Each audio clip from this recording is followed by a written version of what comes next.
So now the lobsters arrive from the ocean and they're brought into the tank room, Right. and they're placed in some water. How long can lobsters survive out of water? Generally about 72 hours. About 72 hours, the lobster can be out of its element. Right. We ship to Japan, 38-hour flight, and we have less than 2% mortality. First class to Japan? Always. Now, what's the key to keeping a lobster alive before it gets on the flight? Well, we keep the lobsters in the water, of course. We wait until the last possible minute to take them out of the water, to put them in a box to ship. The gel packs keep the temperature down, and the less handling, the better. Is the water treated? Our water is aerated, which means we pump air into the water, and that helps the lobsters process the oxygen that's in the water through their gills more efficiently. And that helps them to be less stressed while they're in the water. They're packed away neatly into the crates, and then who provides your shipping? Domestically, we use Federal Express cross country. For overseas shipments, we use the domestic airlines. That's great. Do the lobsters get peanuts?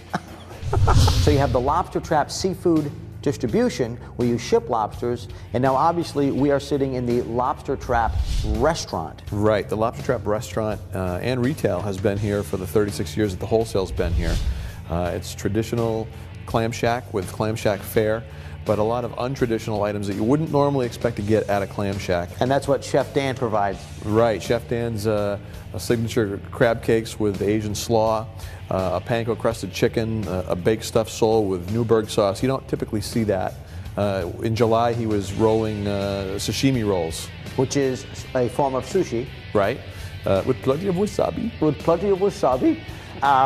We really got up close and personal with Chef Dan, and he seems to be somebody who's always kind of reinventing the chef wheel.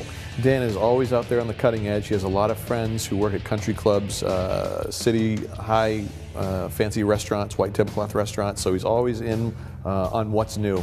Right, he's always in the latest trend. Right. And I know that you guys, they work very hard next door with the lobsters and taking care of the lobsters. You guys kind of roll in here at lunchtime, and every day in the summer we're here, every day. What's on the menu, Chef Dan? You know, I grew up in New England. I've seen some pretty big lobsters today. When we were kids, we'd go to vacation, Martha's Vineyard. I always think about the movie Jaws. Do you think there's a remote chance with the internet that there's a rogue lobster out there somewhere? You're not just talking about a lobster. You're talking about a Homarus americanus giganticus. You know, Madden, the lobsters got eyes that are lifeless. They got the tentacles. Perhaps they were using a little Barry Bonds cream. They could be big, huge. The lobster's gonna swallow you whole. People say when they come to the East Coast, I have to go to Boston, and then their next stop is Cape Cod. And if you come to Cape Cod, you have to come to the Lobster Trap.